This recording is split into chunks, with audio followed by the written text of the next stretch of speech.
நமஸ்தே நமஸ்கார். நான் தான் உங்க குட்டி ஆர்ஜே வஷிதா பேசுறேன். நம்ம அழகப்பா பல்கலை சமுதாய வானொலியில வெள்ளிக்கிழமை நம்ம குட்டீஸ் சுட்டீஸ்க்காக இனி குட்டீஸ் நேரம் கேட்கலாம். அழகப்பா பல்கலை சமுதாய வானொலி நேயர்கள் அனைவருக்கும் வணக்கங்கள். இந்த வார குட்டீஸ் சுட்டீஸ் நேரத்துல சிறார் இலக்கிய எழுத்தாளர் உமாநாத் செல்வன் என்ற வெளியன் அவர்கள் இணைய இருக்கிறாங்க. வாங்க குட்டீஸ் கதையை கேட்கலாம். அதுக்கு முன்னாடி வெளியன் அவர்கள் யாருன்னு நம்ம தெரிஞ்சுக்கலாமா? மின்னியல் மற்றும் மின்னணுவியல்ல பொறியியல் படிப்பை முடிச்சிட்டு எம்டெக் படிப்பையும் முடிச்சிட்டு மென்பொருள் துறையில பணியாற்றி வராங்க. சிறார் இலக்கியத்துல 31 புத்தகங்களையும் 250க்கும் மேற்பட்ட சிறார் சிறுகதைகளையும் எழுதியிருக்காங்க. தமிழ்ல உள்ள அனைத்து முன்னணி இதழ்கள்ல குழந்தை வளர்ப்பு மற்றும் குழந்தை இலக்கியம் தொடர்பான கட்டுரைகளையும் எழுதியிருக்காங்களாம். வாட்ஸ்அப் குழுக்கள் மூலமாக கிட்டத்தட்ட 8000க்கும் மேற்பட்ட பெற்றோர்களை இணைத்து உலகெங்கிலும் உள்ள பெற்றோர்கள் கேட்டு பயன்பெறும் விதமாக தினமும் கதைகளை பதிவு செஞ்சுட்டு வராங்க. மற்றும் 2021ஆம் ஆண்டுல இருந்து தமிழ்நாடு சிறார் எழுத்தாளர்கள் மற்றும் கலைஞர்கள் சங்கத்தின் முதன்மை செயலாளராகவும் இருக்கிறாங்க. தமிழகம் முழுவதிலும் உள்ள அரசு பள்ளி குழந்தைகளுக்கு வாசிப்பு முகாம் என்ற பெயர்ல புத்தக அறிமுகமும் செஞ்சுட்டு வராங்க.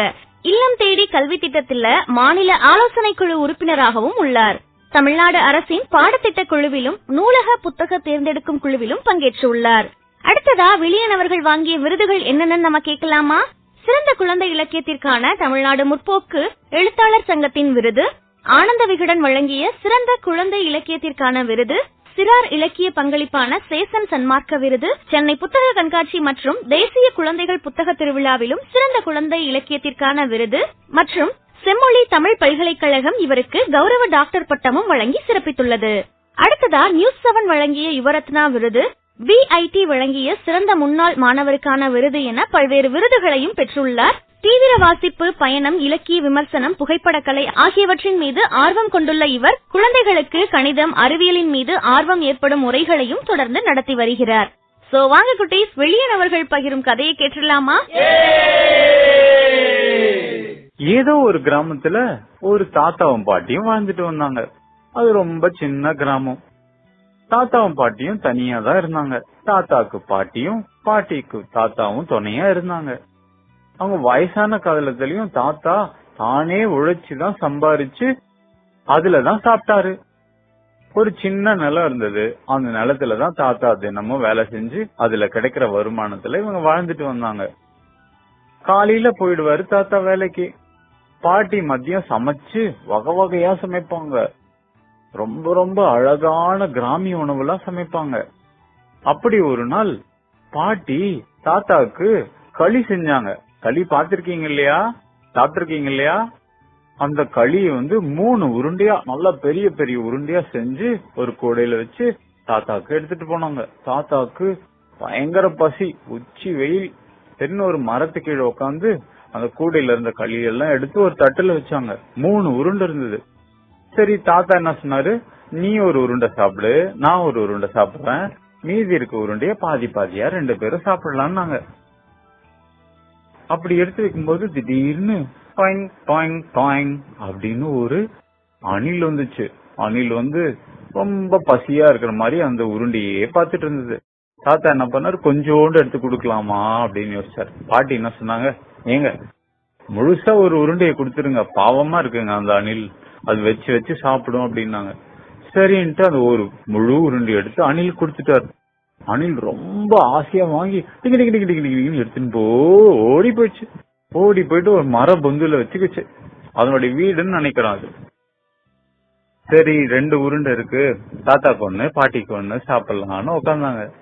அந்நேரம் பார்த்து ஒரு குரங்கு மெதுவா நடந்து வருது. டிங் டிங் டிங் அதுவும் அப்படியே அந்த உருண்டைய பாக்குது. அந்த அணில் பார்த்த மாதிரியே பாக்குது. தாத்தாக்கு என்ன பண்றதுன்னு தெரியல. பாட்டி உடனே கொடுங்க, நம்ம பாதி பாதி எடுத்துக்கலாம், பாவமா இருக்குல்ல அப்படின்னு சொல்றாங்க. சரின்ட்டு இன்னொரு உருண்டையை எடுத்து குரங்கு கொடுத்துடுறாங்க.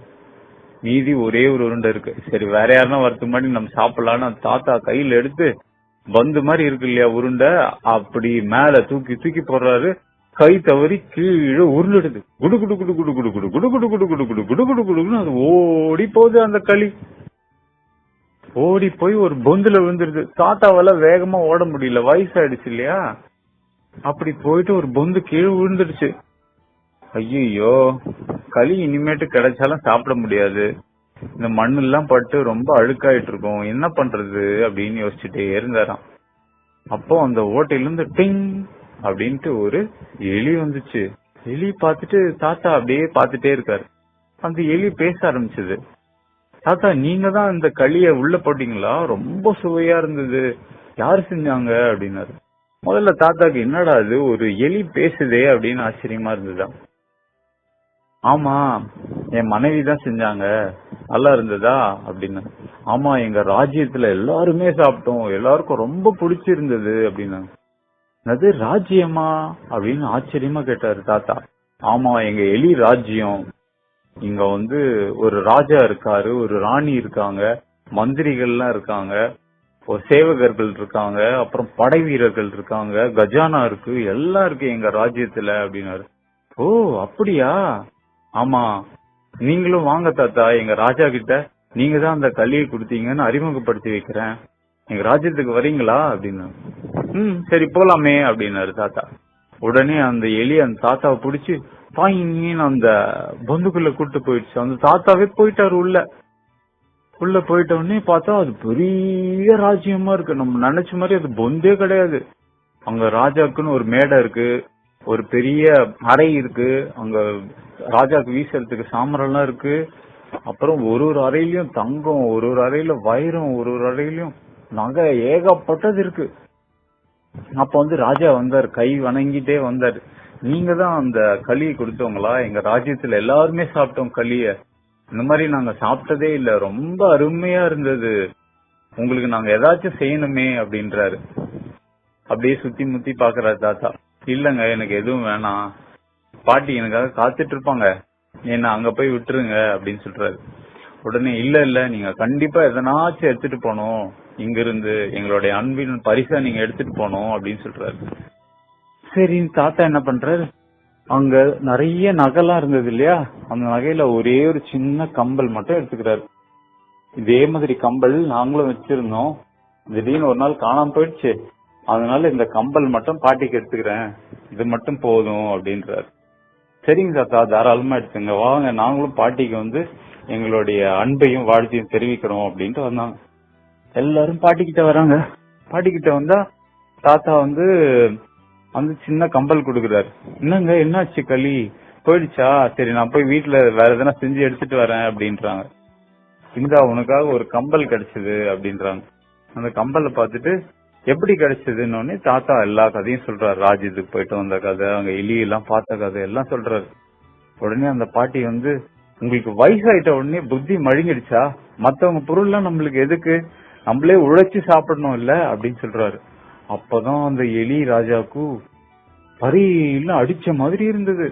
ஏன் தெரியுமா, அந்த நகையெல்லாம் ஒரு வீட்லயா போயிட்டு இவங்க எடுத்துட்டு வந்திருக்காங்க, ஒரு எலியா ஒரு வீட்லயா நகையை போய் எடுத்துட்டு வந்திருக்காங்க.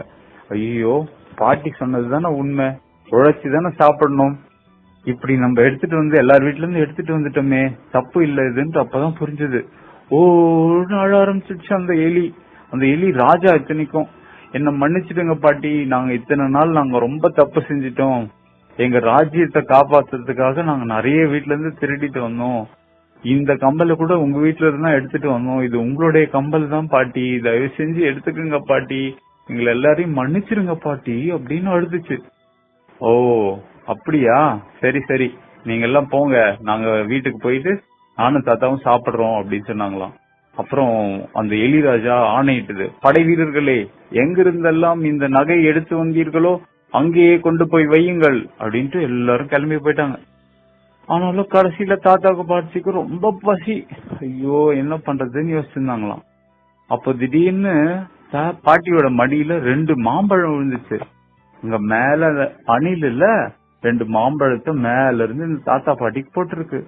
அணில் கடிச்ச மாம்பழம் அவ்வளோ சுவையா இருக்கும். தாத்தா பாட்டிய சாப்பிட்டு, ஆஹா சந்தோஷமா இருக்கே, கொஞ்ச நேரம் நம்ம இங்கே இந்த மர நிழல்ல தூங்கிட்டு போலான்ட்டு தூங்குனாங்க.